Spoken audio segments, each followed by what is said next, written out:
Connectez-vous. On va se laisser. Connectez-vous, on va se laisser. Connectez-vous, on va se laisser. Je viens. Connectez-vous, on va se laisser. Mettez-vous en ligne. Connectez-vous, on va se laisser. Alassane Ouattara, le chasseur de crédit. On est là. Donc, connectez-vous, partagez le direct. Il faudrait que ça soit clair. Il faudrait que tout soit clair. Les ados moutons là, venez ici. Les ados moutons là. Les ados transporteurs là. Venez ici. On va échanger. Abonnez-vous. Facebook. Quand est-ce que tu vas lever ma sanction? Kanaté. Big up à Maître Kanaté. Big up à vous depuis votre position. Aboubaka. Big up à vous. Ouais, c'est l'incontournable lui-même. Alors, bonsoir à tous et à tout temps. Pour tous ceux qui ne me connaissent pas, je suis l'incontournable, bien complet tout terrain, l'homme dont on parle, l'homme qui n'a pas fort aux yeux, l'homme qui ne marche pas ses mots. Vous pouvez aussi m'appeler devant la ville, l'homme n'est rien, gouverneur italien, docteur Modon, appelez-moi Boum, laisse-moi mourir, 5 plein droit, El Padrino, Camari, Deso, la Mouja. Vous pouvez aussi m'appeler Maître, le grand pronto, tout terrain. Alors, nous voilà à nouveau devant cette caméra pour parler du chasseur de crédit appelé communément Dramane Ouattara. C'est un chasseur de crédit. Il faudrait que ça soit clair. Mais avant de parler de ça, j'aimerais vous parler d'un produit. Avant de parler du chasseur de crédit appelé Dramane Ouattara, comme mon petit surnom Dao, voilà, pareil, Dramane Alassane Ouattara. Est-ce que c'est clair? Donc, son nom de caresse c'est Dao. Maintenant, son nom de jeunesse, il s'appelle chasseur de crédit. Il faudrait que ça soit clair. Mais avant de vous parler de ce chasseur de crédit, El Dao premier, alors parlons d'un bon produit. Pour tous ceux qui ne savent pas, ceux qui me suivent, qui ne savent pas et qui sont toujours dans une souffrance éternelle, dans une souffrance archaïque, dans une souffrance pas possible, écoutez, je dis bien écoutez. De quelle souffrance je parle? Cette souffrance que tous les hommes ont, que toutes les femmes ont. Je veux parler de l'hémorroïde. Je sais que tous ceux qui me suivent, ceux qui ont déjà acheté mon médicament de l'hémorroïde, appelé le coco, parce que quand je dis hémorroïde, beaucoup de personnes ne savent pas de quoi je parle. Comme le coco, là, en Côte d'Ivoire, on dit coco. Mais sur le plan international, on dit hémorroïde. Que tu sois brun, que tu sois noir, que tu sois chinois, que tu sois jaune, quelle que soit ta couleur de peau, mon frère et ma soeur, venez à moi. Quelle que soit la durée de ton coco, de ton hémorroïde dans ton corps, avec le médicament de Guégué, si cet hémorroïde, c'est-à-dire si cet hémorroïde, si tu as utilisé mon médicament et que l'hémorroïde persiste encore dans tout, c'est que ce n'est plus hémorroïde. C'est que c'est un sort, ils t'ont lancé. Moi, mon médicament, tu vas prendre ça et puis l'hémorroïde, il va dire, je ne sens pas. Depuis quand? C'est que ce n'est pas mon médicament. C'est que ce n'est pas le médicament qui vient de Godiagon. C'est un vieux campement quelque part. Les plantes ont été préparées de façon minutieuse pour venir bouffer l'hémorroïde de sa tanière. Cette plante-là, tu vas utiliser ça. Tu vas utiliser la tisane de cette plante. Et l'hémorroïde va dire, papa, ce n'est pas ma plante là. Ce n'est pas cette plante-là que je connais. Cette plante qui a été bénie par mes grands-parents. Cette plante qui a été montrée dans le sommeil pendant que ma grand-mère dormait. Et puis on lui a montré cette plante. On dit, cette plante, sa spécialité, c'est pour mettre l'hémorroïde hors d'état de nuit. Elle s'est réveillée. Elle s'est réveillée. Elle allait prendre cette plante. Elle a fait. C'est-à-dire, elle a traité un individu, ça a pris. Et à partir de ce jour, plusieurs individus venaient. Quiconque venait était traité et la guérison était parfaite. Jusqu'à ce qu'elle meure pour laisser cette plante à ma mère. Et aujourd'hui, Dieu fait la promotion de cette plante partout dans le monde. Et tous ceux qui ont utilisé cette plante, parce que je tiens à vous dire, il y a des gens qui sont au Canada, aux États-Unis, en Chine, au Japon. Je dis, je suis un livreur international. Une fois que tu existes sur cette terre et que tu veux la plante, mon frère, quel que soit l'endroit où tu es sur terre, Guégué, il va te livrer ça là-bas. Ce n'est pas un débat, c'est un fait. Donc je suis un livreur, je suis le seul livreur international. Et il n'y a pas de magouille là-dedans. Donc tous ceux qui ont été servis ont été convaincus, ont été satisfaits.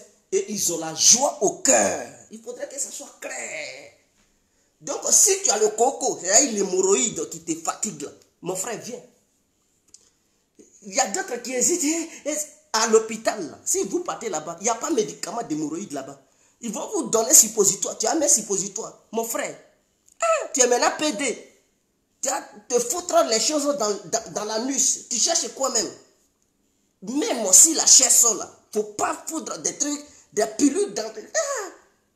tu es devenu PD, tu mets un truc au doigt dans... Mon, arrête ça quand même. Arrête ça.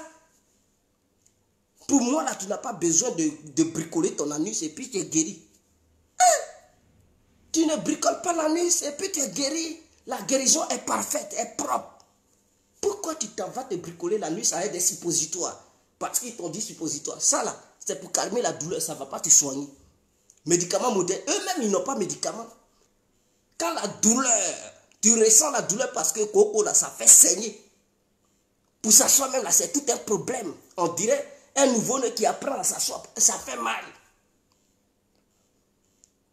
Et ils vont te donner des comprimés pour te calmer. Des calmants. Ça ne soigne pas. Ça calme la douleur. Oh, moi, mon médicament là, ça soigne. Ça neutralise le coco de façon définitive. Et le médicament m'a surpris. Ça va au-delà de cette histoire de coco. Parce qu'il y a des femmes qui avaient les règles douloureuses qui ont utilisé le médicament. Pendant l'utilisation du médicament, elles n'ont plus ressenti cette histoire de règles douloureuses. Il y a une, ces règles sont venues, elle avait la douleur, et puis ça a coïncidé que le médicament est venu. Dès qu'elle a pris un verre, boum, ça a coupé la douleur. Or d'habitude, quand ces règles venaient, c'était tout un problème. Elle traînait par terre, elle criait, depuis qu'elle est jeune.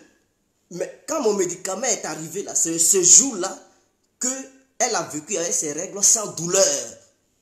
Ces femmes-là m'ont appelé spécialement pour dire, Guégué, tu nous as sauvé la vie. Elles ne m'ont pas donné cadeau. Africaine, vous aussi. Ça vous fait propre. Donnez-moi un cadeau, vous m'appelez pour dire merci. Est-ce que merci, là, ça peut payer voiture?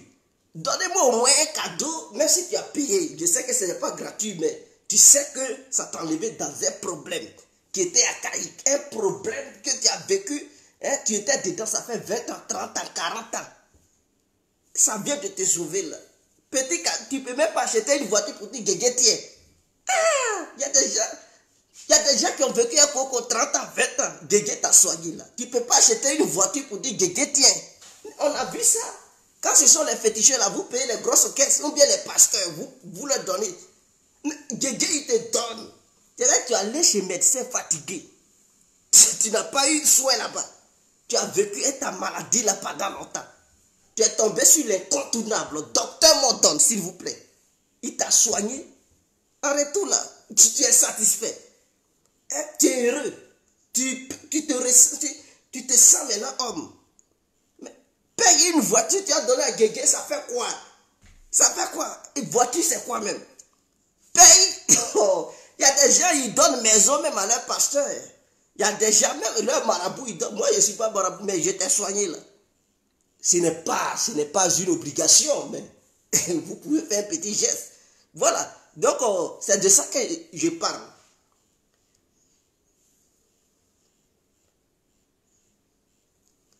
Est-ce que vous comprenez?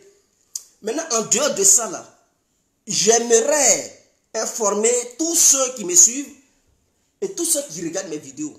Concernant la faiblesse sexuelle là, j'ai changé le médicament en fait. J'ai pris un nouveau médicament d'un nouveau grade. Oui, j'ai renforcé la puissance. J'ai changé parce que je vise aussi les vieilles personnes, c'est-à-dire les personnes qui ont 70 ans, qui ne fonctionnent plus. Et en commençant par les enfants, bien sûr, jusqu'à l'âge de 70 ans et tout. Et j'aimerais que, parce que c'est pas parce qu'ils ont 70 ans qu'ils n'ont pas droit au plaisir. Ils ont aussi droit au plaisir. Ils aimeraient se sentir, frère, parce qu'ils ont travaillé durant leur vie. Maintenant où ils sont à la retraite, ils doivent quand même jouir. Moi, c'est un client qui vient de m'appeler, mais après je vais les rappeler, ceux qui tentent de me joindre. Je suis en direct. Donc, quelqu'un qui a 70 ans, 60 ans, 50 ans, normalement, il doit profiter. C'est pas, non, non, non. Lui, il a travaillé pendant longtemps maintenant. Il est temps de jouir de ses efforts durant sa jeunesse. Maintenant qu'il est vieux, il doit jouir de ses efforts. Mais jouir là, ce n'est pas seulement pour manger. C'est pas seulement pour manger. Il y a plusieurs branches. Il y a côté sexuel aussi. Donc, pour apporter le plaisir à ces personnes-là, Guégué a décidé de changer de gamme de médicaments. Ce que je vais amener là, c'est-à-dire les gens, pareil demain là, je vais envoyer médicaments des gens. Demain est jeudi. Pour vous que je vais expédier là, c'est un médicament qui est très très spécial. J'ai renforcé la puissance de frappe. Ça veut dire, à 20 000 km, mon frère, tu utilises ce médicament-là, tu peux pilonner la petite. Quel que soit ton, même à 60 ans, 70 ans, la petite, si elle veut, elle n'a qu'à avoir 18 ans. Le pilonnage sera tellement fort qu'elle va penser que non, vous avez même âge. Elle va penser que non, elle n'avait jamais fait d'amour et que tu es son premier mec. Tu vas fracasser ça. Je dis, pilonner, ce pilonnage n'est pas pilonnage. Tu vas pilonner la chose. Je dis, tu vas pilonner ça. Un vrai pilonnage. Elle va te respecter. Elle va dire, il est vieux, mais là-bas, là, il n'est pas vieux. Donc, je vais vous décrire ça. Le médicament sera utilisé par Quaker, c'est-à-dire, vous connaissez le truc qu'on appelle Quaker. Vous allez utiliser ça. Et ça sera suivi d'un petit cuidant. Est-ce que vous me comprenez? C'est-à-dire, c'est une poudre. Tu utilises ça à base de Quaker. Et ensuite, il y a un petit cuidant qui suit. Mon frère, tu bois et tu manges le cuidant. Ce que tu bois là, c'est pour renforcer le sperme. Le cuidant qui suit là, c'est pour pousser Papitou à être au garde à vous. C'est pour pousser Papitou à frapponner parce que les deux s'accordent. Donc, il faut une coordination. Une conjonction de coordination. Il faut coordonner les deux. Et avec cette coordination de précision de taille, mon frère, le frapponnage est clair et propre. Donc, ceux qui ne savent pas que Guégué a un tel remède puissant, efficace et redoutable, c'est le moment de passer vos commandes. Il ne faut pas hésiter.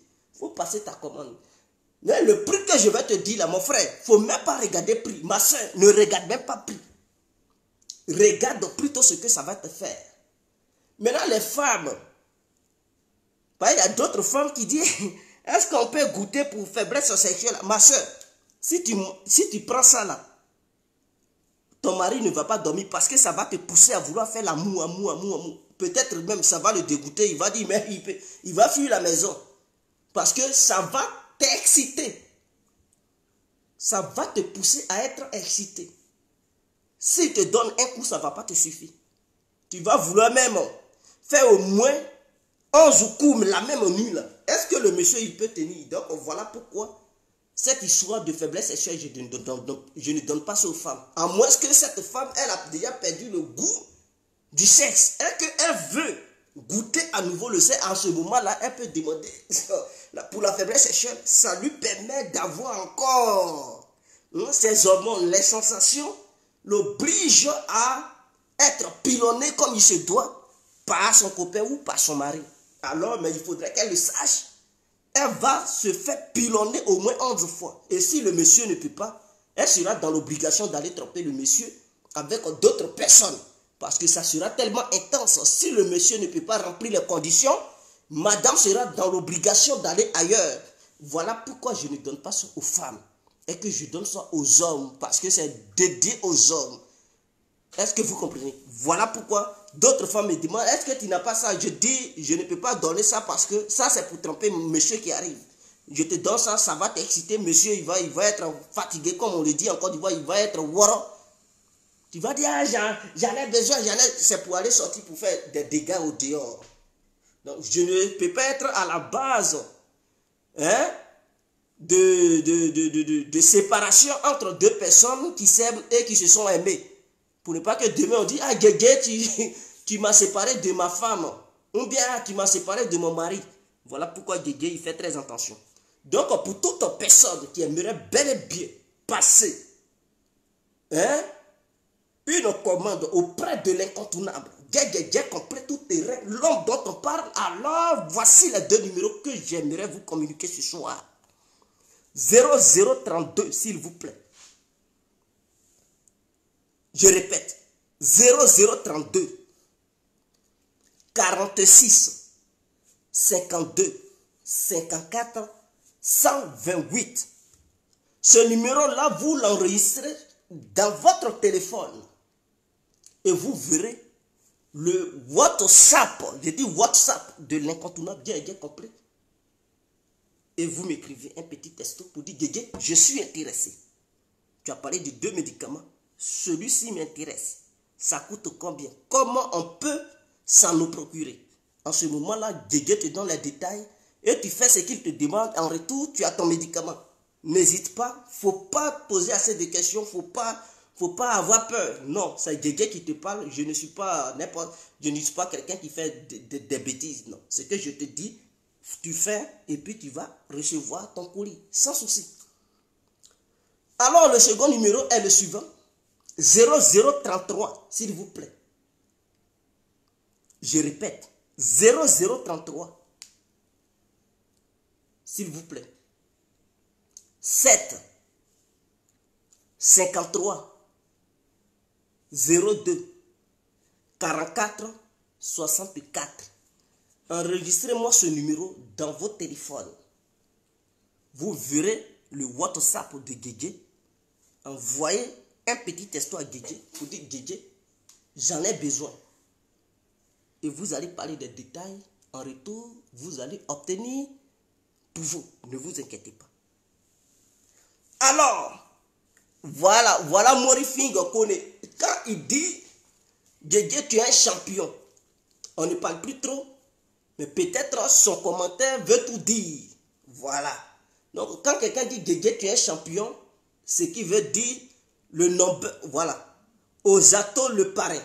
Donc, je ne parle pas beaucoup, mais il y a des gens qui savent de quoi Guégué parle.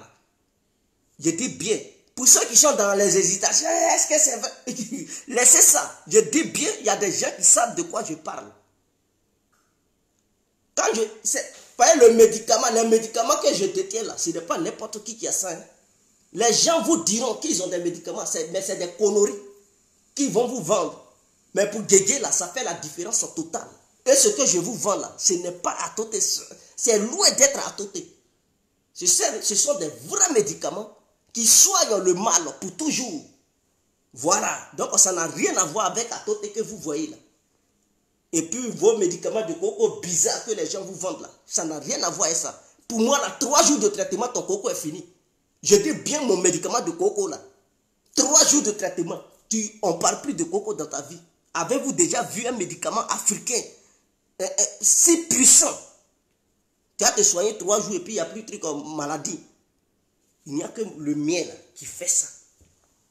Même si ça veut là, ça n'a qu'à sortir, ça n'a qu'à saigner. 2 jours de traitement, saignement là, ça finit. Douleur, quand on dit douleur, tu ne vas plus sentir de douleur. C'est moi qui te le dis.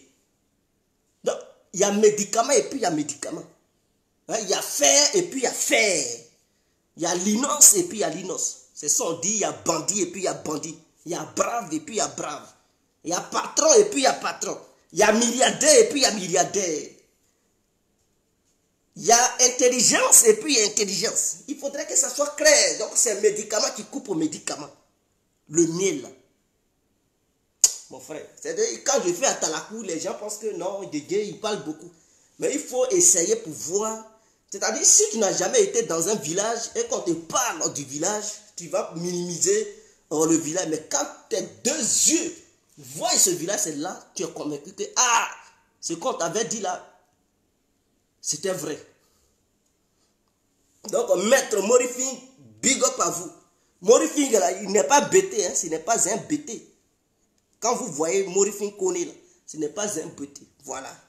Mais c'est quelqu'un qui témoigne. Avec le commentaire, vous voyez.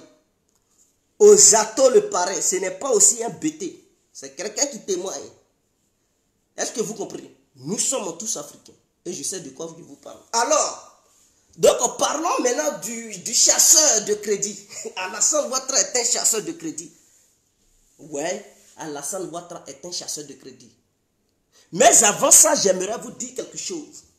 Guégué ne cesse de répéter quelque chose, les gens ne comprennent pas. Et à chaque fois, ce que je dis, ça arrive. Est-ce que vous n'avez pas remarqué? Ou bien quand je dis quelque chose là, plus tard les gens ils disent ça sur internet et tout. Je dis cette histoire de sabotage, d'eau et de courant, c'est moi qui ai envoyé l'idée. Le RADP là m'a trop minimisé.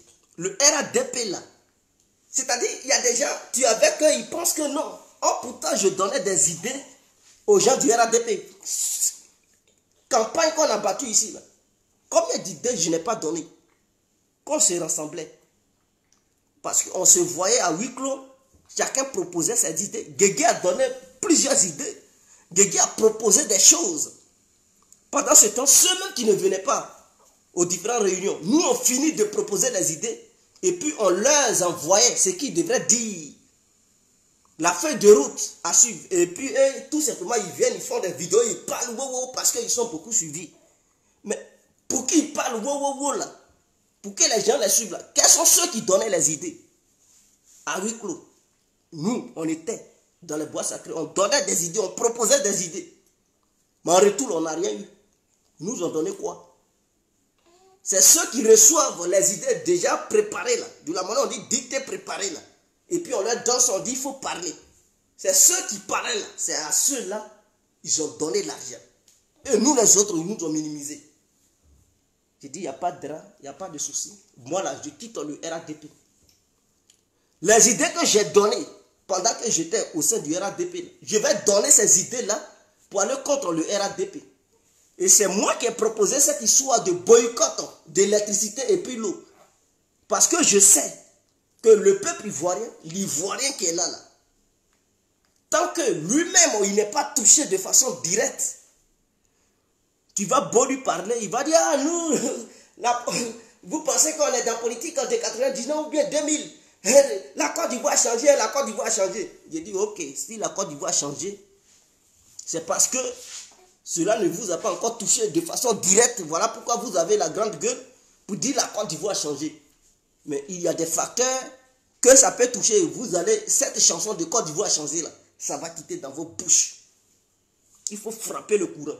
Quand ça sera frappé là, quand tout le monde va sentir le délestage, courant vient, ça passe, ça vient, parce que le courant n'a plus, la compagnie appelée la CEI n'a plus la capacité d'alimenter le territoire national de façon abondante. Donc ça donne ici un peu, ça coupe ici, ça donne là-bas un peu, ça coupe là-bas. Quand tout le monde va ressentir ça là, cette histoire de Côte d'Ivoire a changé là, ça va quitter dans leur tête.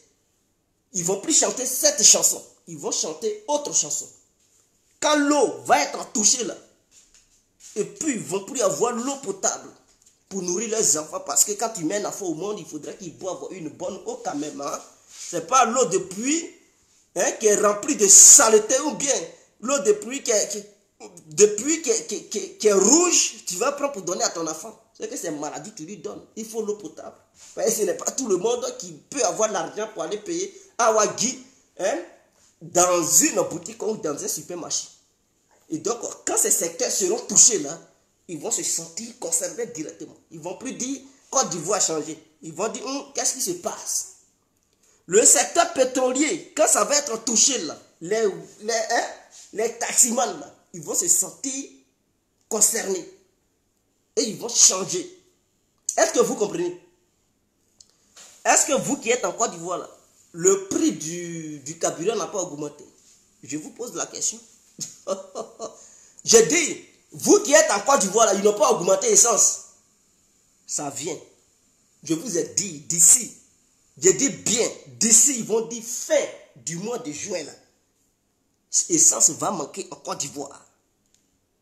Et je vous ai dit, prenez note, écrivez, gardez ça. Mais n'est pas encore fini, on augmente déjà. Ça, ce sont des petits signes.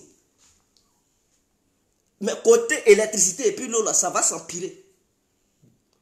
Et on va voir si vous avez encore la même chanson pour dire Côte d'Ivoire a changé. Non.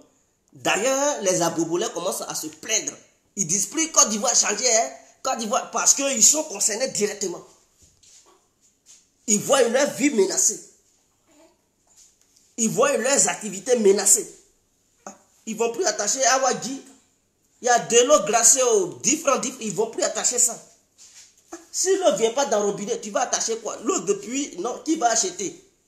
Donc, celles qui faisaient leur petit business, l'eau glacée pour vendre sur, au bord de route, Awadji, là, c'est fini. Donc, ça leur envoyait de l'argent. Voilà pourquoi, quand on leur demandait de sortir, ils ne voulaient pas sortir. Et puis, ils disaient, non, ce n'est plus la Côte d'Ivoire d'avant. Maintenant, là, ils se sentent concernés. Mais il y a d'autres qui mettent la responsabilité sur la CEE, sur la SODECI. Mais écoutez-moi. Mais si la CEE et la SODECI font ça là, qui a permis à ce que ces deux sociétés fassent ça? Mais c'est Dramane.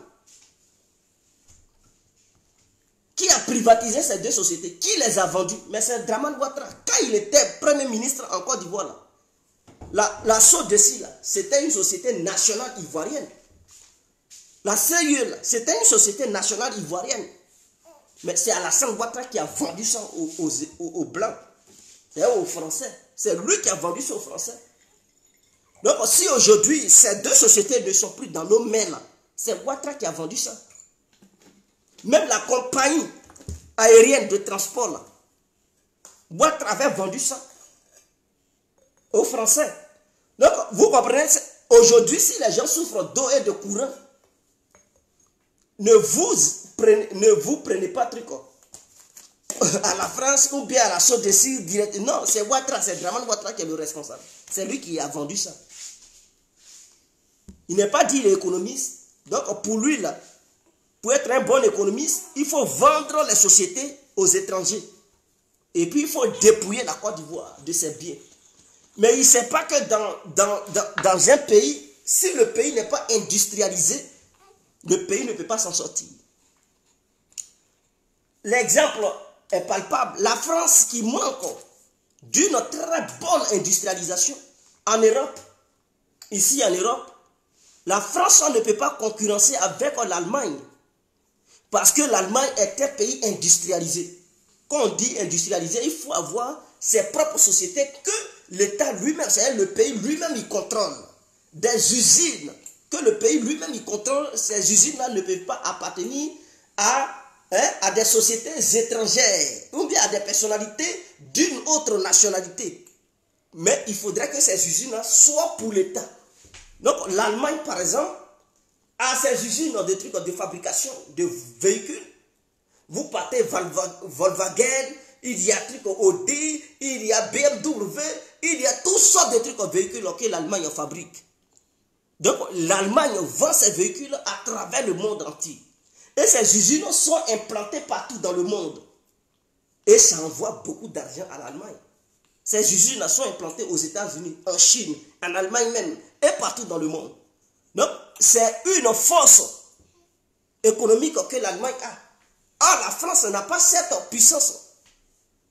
L'industrie manque réellement à la France. Voilà pourquoi économiquement parlant, l'Allemagne domine l'Europe. La France existe parce qu'elle a des colonies. Sans les colonies françaises en Afrique, la France n'est rien. Il faudrait que ça soit clair. Or, l'Allemagne n'a pas de colonies.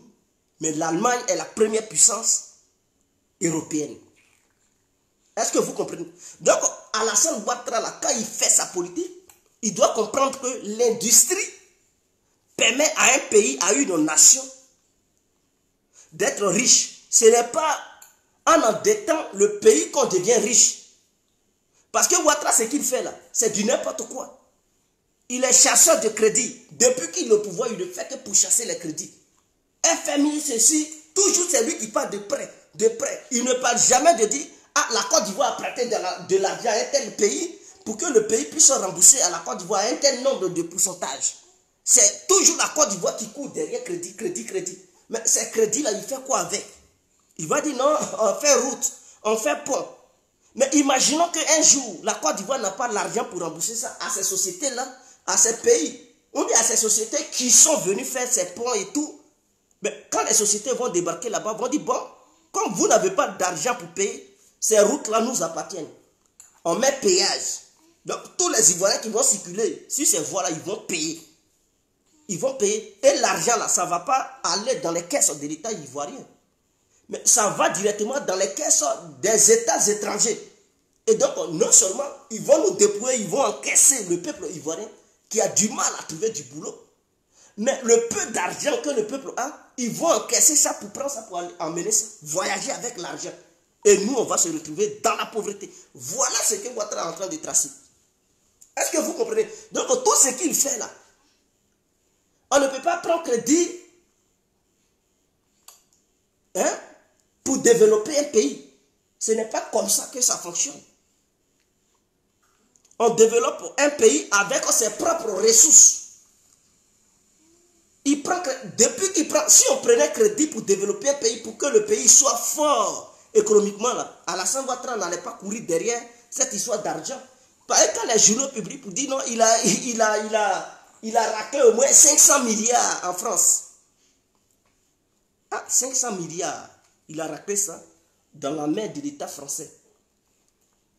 Mais depuis le crédit que le FMI donnait à Ouattara, Ouattara qui a sauvé l'économie du Japon, de l'Inde, de la Chine et consorts, c'est lui qui est incapable de sauver l'économie de la Côte d'Ivoire. Une petite Côte d'Ivoire. C'est-à-dire, Ouattara, il nous dit qu'il a sauvé l'économie d'un pays qui a comme combien d'habitants? 1,5 milliard d'habitants. Il dit qu'il a sauvé l'économie de ce pays-là. Il a sauvé la vie de 1,5 milliard d'individus. En Côte d'Ivoire, on ne fait même pas 500 millions. On ne fait même pas 60 millions. On traîne dans les 20, 25, 26 millions. Et puis, il est incapable de sauver la vie de 26 millions d'individus. Mais il a pu sauver la vie d'1,5 milliard d'individus. Quelle incohérence! Quelle incohérence! Je n'ai pas dit tout le monde, on ne prend pas crédit. Il y a des gens qui prennent le crédit. Mais quand on prend le crédit, il faut savoir rembourser le crédit. On prend crédit, ce n'est pas pour développer un pays. C'est pour relancer l'économie. Mais Alassane Ouattara, quand il prend crédit, il dit que c'est goudron, il fait. Mais tout ça là, ça ne va pas appartenir à la Côte d'Ivoire. Parce que vous savez, les grandes puissances de nos jours, qu'est-ce que ces grandes puissances font? Eux, ils te donnent l'argent, ils te donnent l'argent, ils te donnent l'argent. Parce qu'ils savent que ton pays ne sera pas en mesure de rembourser cet argent. Et donc, en retour, qu'est-ce qu'ils font? Ils disent, bon, le moment de rembourser l'argent est arrivé. Le pays n'a qu'à rembourser. Si le pays ne peut plus rembourser, eux, maintenant, ils envoient leurs éléments pour prendre le contrôle du bien du pays. Ils vont dire, bon, comme la Côte d'Ivoire a une réserve en pétrole, quand vous ne pouvez pas rembourser, alors en retour, là, on prend ça. On va exploiter le pétrole jusqu'à ce que notre argent finisse. Si on finit de rembourser notre argent, en ce moment-là, on pourra signer un contrat pour partager. Tant que notre argent n'est pas encore fini, le pétrole, on prend ça gratuitement. Donc, ce qui va faire que la Côte d'Ivoire va perdre son contrôle sur ses propres ressources naturelles. Ils vont dire, bon, la pêche en Côte d'Ivoire, comme en Côte d'Ivoire, on pêche le thon. Nous sommes 5e pays producteur de thon, poisson-thon. Ils vont dire, bon, comme vous devez à la France ou les Américains ou le FMI, et que la Côte d'Ivoire n'a plus d'argent pour payer, mais écoutez, la pêche, là, on interdit tout Ivoirien d'aller pêcher en Côte d'Ivoire là-bas. La pêche, là, sur la mer ivoirienne, là, c'est une société française ou bien américaine qui doit pêcher maintenant le poisson thon en Côte d'Ivoire pour rembourser le crédit que la Côte d'Ivoire doit au FMI. Et donc, les pêcheurs ivoiriens seront privés de la pêche. Oh, pourtant, c'est dedans, ils mangent. Mais si on leur dit de ne plus pêcher, ils vont faire comment? Ils vont aller où? Ça va encore empirer la situation des pêcheurs. Est-ce que vous comprenez? Est-ce que vous comprenez? Donc, voici un peu ce que Ouattara y prépare. Après Ouattara, là, il aura assez de problèmes pour son successeur. Pourquoi je le dis? Parce que les grandes puissances, c'est une stratégie qu'elles sont en train de mettre sur pied. Donner l'argent à Ouattara, donner l'argent à Ouattara, parce qu'ils savent que Ouattara ne fait rien de bon avec cet argent. Maintenant, quand il va partir, là, lui qui va venir remplacer Ouattara, c'est une pression qu'ils vont mettre sur ce dernier. Parce que si ce dernier n'est plus d'accord avec eux, ils vont dire, mais la Côte d'Ivoire nous doit. Donc, au nom de ces dettes, vous devez céder certaines choses. Si vous ne voulez pas, mais écoutez, on met embargo sur la Côte d'Ivoire, on va couper la Côte d'Ivoire de toutes choses. Soit vous choisissez, vous coopérez avec nous, et puis on ne vous met pas la pression là-dessus pour que la Côte d'Ivoire rembourse la dette maintenant. Ou soit vous jouez les durs pour dire non, on veut partage équitable en ce moment-là, mais la Côte d'Ivoire va rembourser ses dettes et il aura des pressions internationales. Donc, voici les magouilles que Alassane Ouattara il fait. Voici les magouilles dans lesquelles Ouattara il est.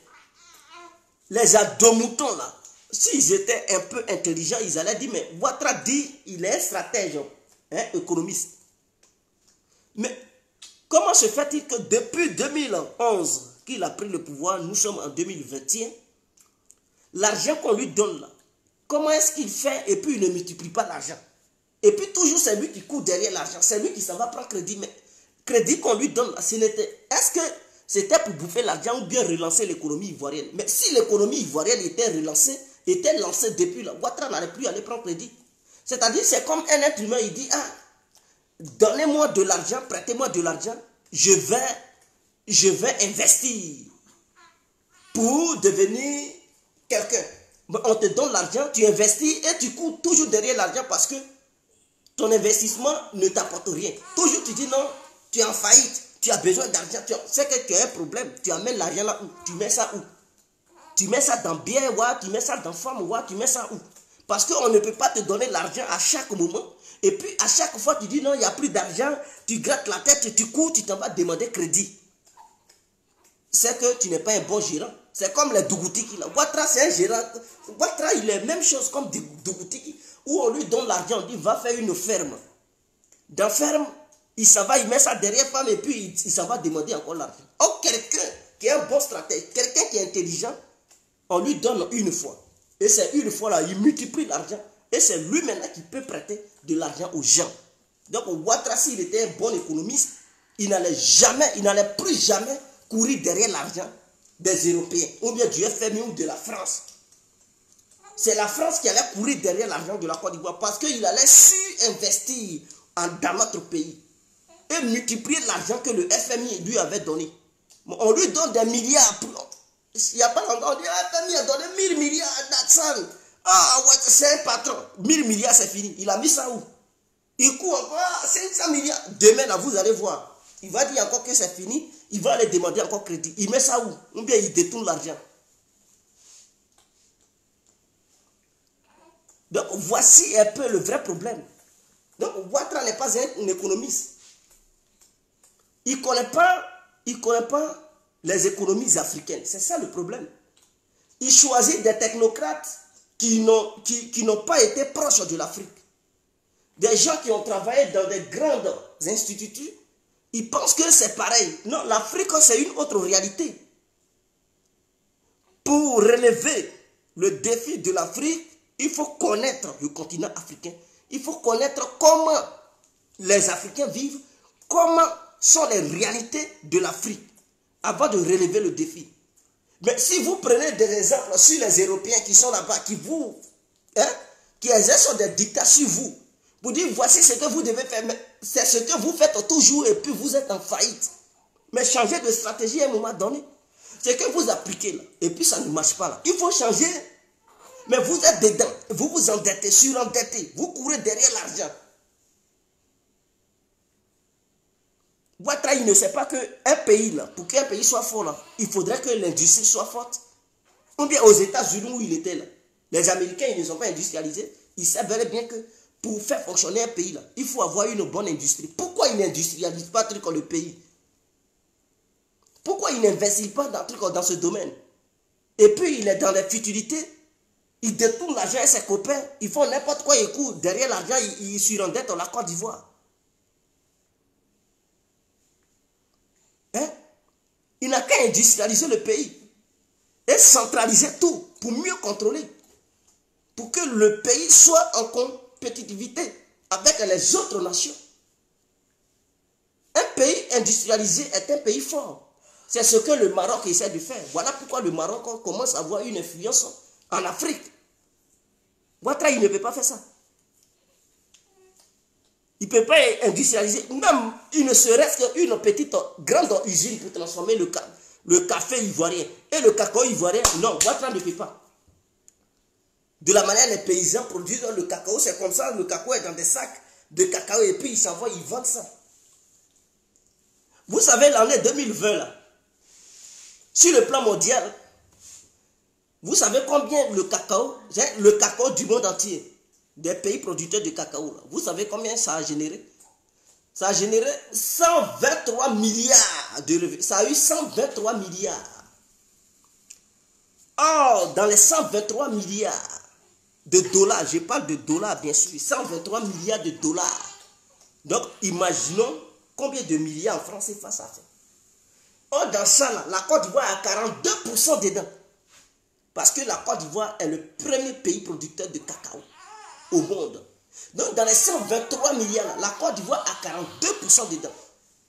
Mais l'argent, là, la Côte d'Ivoire a mis ça où? Ouattara a mis l'argent là où? Posé question à Draman, il a mis l'argent là où? Jusqu'à même le cacao a chuté. Et maintenant, aujourd'hui, le prix du cacao, c'est 700 francs CFA. Il est incapable même de se battre de ce côté-là. Lui, il s'en fout, il court derrière lui. Mais il cherche l'argent. Oh, pourtant, il y a un levier sur lequel il peut faire pression pour que la Côte d'Ivoire obtienne de l'argent. C'est le cacao. Il sait que les gens ont besoin du chocolat partout dans le monde. Qu'est-ce qu'il devrait faire? Il devrait dire, bon, le cacao, je ne vends plus ça, je transforme le cacao. Donc, l'État ivoirien paye le cacao ivoirien dans les mains des paysans, transforme le cacao en chocolat et vend ça partout dans le monde. Donc, vous voyez l'argent que ça va apporter à la Côte d'Ivoire. Ce sont des milliards. En ce moment-là, la Côte d'Ivoire va contrôler son trafic de cacao. Ce qui va amener beaucoup d'argent parce que les Occidentaux qui auront besoin de chocolat, les Américains, ils seront obligés de venir payer le chocolat ivoirien. Et donc, en ce moment-là, c'est nous qui allons fixer le prix. Et puis, c'est clair. Mais la Côte d'Ivoire ne fait pas ça. C'est eux qui fixent le prix là-bas. Parce qu'on n'a pas d'industrie pour pouvoir transformer le cacao. Et le cacao est paralysé. Pendant ce temps, il y a des moyens pour avoir l'argent. Ouattara, non, il laisse ça, il abandonne. Et puis, il s'en va courir derrière l'argent du FMI de Paris. Voilà des gens comme ça qui veulent gérer le pays. Des incompétents comme ça qui viennent mentir au peuple.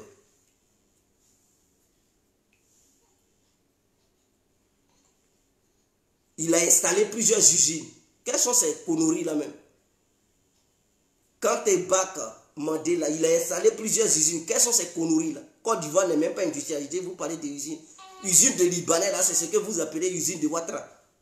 Arrêtez de mentir aux gens. Là. Dites que les Libanais ont mis leurs usines. Ils sont là produits le truc pour alimenter le Liban. Vous dites Ouattara a mis usine. Ce que vous voyez, c'est pour les Libanais. Les grandes sociétés que vous voyez en Côte d'Ivoire, tout appartient aux Libanais. L'État ivoirien a fait quoi même? C'est du n'importe quoi. Maintenant, concernant cette histoire de soulèvement, je dis ça parce que je sais de quoi je parle. Le soulèvement là, il dit le pays est sécurisé. Mais qui te parle de coup d'État? Qui te parle d'un soulèvement venant de la partie de l'opposition? Je parle d'un soulèvement interne. Un soulèvement qui va venir même du côté du RADP. C'est de ça que je parle. C'est de ça qu'il s'agit. Un soulèvement là, que vous-même vous allez provoquer. C'est vous-même qui allez vous soulevé contre Draman. C'est de ça que je parle. Nous là, nous sommes des vrais analystes politiques. Je dis, un soulèvement sera provoqué par Alassane Ouattara lui-même. Et ses propres éléments vont se soulever contre lui. C'est de ça qu'il s'agit. Je ne parle pas de l'opposition. Est-ce que vous comprenez? Pourquoi je le dis? L'eau manque, le courant manque. Déjà à Bobo, les gens ont commencé à manifester petit à petit. Ça arrive. Donc les chauffeurs qui n'étaient pas concernés aujourd'hui, c'est pour eux. Donc, c'est-à-dire le prix du carburant a augmenté. D'ici la fin du mois de juin, le carburant va manquer en Côte d'Ivoire. Donc, tout ça, là, quand ça va s'accumuler, là, rien ne va encore fonctionner. Donc, ça paralyse l'économie ivoirienne. Ce qui va provoquer encore la chute de l'économie parce que les gens ne vont pas bien travailler. Parce qu'aujourd'hui, tout est numérique. Tout se fait maintenant sur ordinateur. S'il n'y a pas de courant, mais les gens ils ne vont pas aller acheter des trucs. Hein? Mais à l'aéroport même, on dit souvent courant coupe. C'est groupe électrogène, les gens ils prennent pour alimenter l'aéroport pour que la tour de contrôle fonctionne. Vous comprenez ces bêtises-là? On dit ces groupes, ils ont un gros groupe électrogène. Drama, c'est pas la peine. Pour faire fonctionner un aéroport international, souvent courant coupe et on met le groupe électrogène en marche pour alimenter tout l'aéroport. Est-ce que vous comprenez? Donc voici un peu. Donc des gens qui disent non, il va pas avoir la révolte au sein du RADP, vous mentez. Vous allez vous révolter. Je sais de quoi je parle. Est-ce qu'on ne se connaît pas encore d'Ivoire? On se connaît. C'est la personne qu'on ne connaît pas qu'on dit, hey. Mais quand on se connaît bien, là, on sait. Si votre portefeuille est touché, là, vous allez vous manifester. C'est Djoula qui aime l'argent comme ça.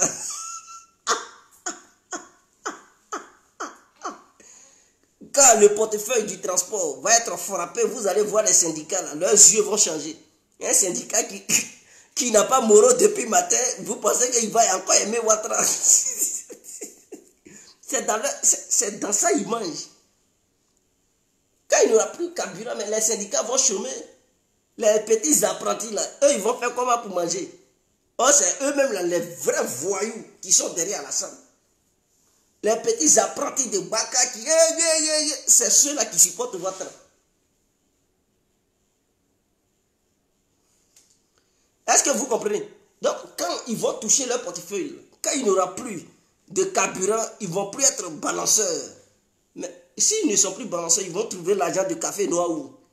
Ils vont trouver l'argent de Guégui. Est-ce que vous connaissez Guégui? Je dis ça en mot d'autres trucs ivoirienne pour que les gens, pour ne pas que Facebook comprenne. Ils vont trouver l'argent de Guégui où? Ils vont nourrir leurs femmes où? Les Awa, les Rokia vont être nourris comment? les Salimatou vont manger comment?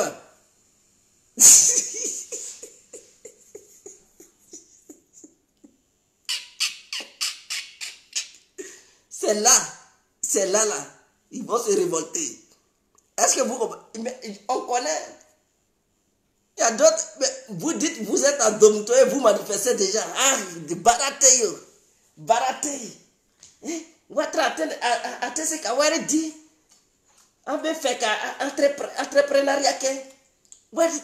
Depuis qu'on donne l'argent à un mouton, mais le mouton est programmé pour être mangé, dégusté.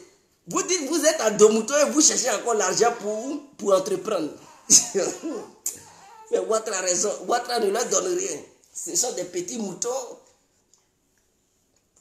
Le mouton là, lui il est là, il broute les herbes. Donc allez-y en brousse, vous allez brouter les herbes. Ce n'est pas le domaine de l'entrepreneuriat, n'est pas pour vous. C'est nous qui ne sommes pas les moutons, c'est à nous d'entreprendre. Ce n'est pas les petits moutons là qui vont entreprendre. Allez-y brouter les herbes et vers la fin on va on va faire ce qu'on peut faire pour manger des trucs, pour fêter la tabaski. Il faudrait que ça soit clair.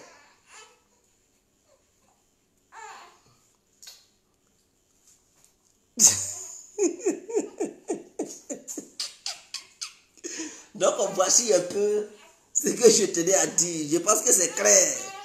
Donc les petits, il y a 2 moutons là qui étaient dans l'histoire de trucs. Non, il n'y a pas l'argent pour vous. Il n'y a rien. Vous êtes des moutons. Mouton c'est entreprendre comment? Est-ce que mouton connaît commerce? C'est mouton vend. Mouton ne peut pas vendre son propriétaire. C'est nous les vrais bergers, on va vous éduquer.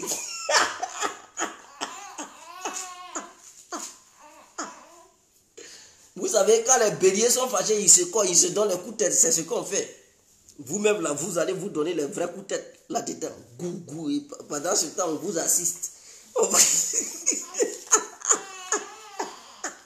On met tous les plans sur place pour que les béliers d'ado là se cognent les têtes. Et c'est ce qui va arriver bientôt. Ne vous inquiétez pas, ça verra le jour. D'ici un mois, d'ici la fin du mois de juin, tout va rentrer en ordre. Et vous allez voir ce que je dis aujourd'hui. C'est ce que vous dites, non? Ça ne peut jamais arriver. Mais ça arrive. Histoire de pétrole, là, ça y est en cours. Ça a commencé, c'est le prix qui a augmenté. Ado puissance. Bientôt là, il n'y aura plus de pétrole encore. Quand Guégué parle là, vous pensez que...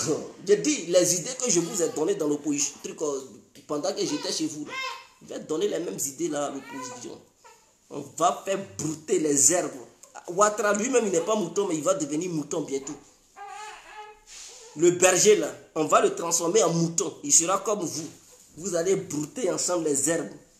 Et après, on va vous utiliser pour fêter la tabaski ou le ramadan. Il faudrait que ça soit clair. Sur ce, on se laisse. C'était l'incontournable guerre complet tout terrain. L'homme dont on parle, l'homme qui n'a pas froid aux yeux, l'homme qui ne mange pas ses mots. Big up à tous et à tout. On est ensemble. Ciao.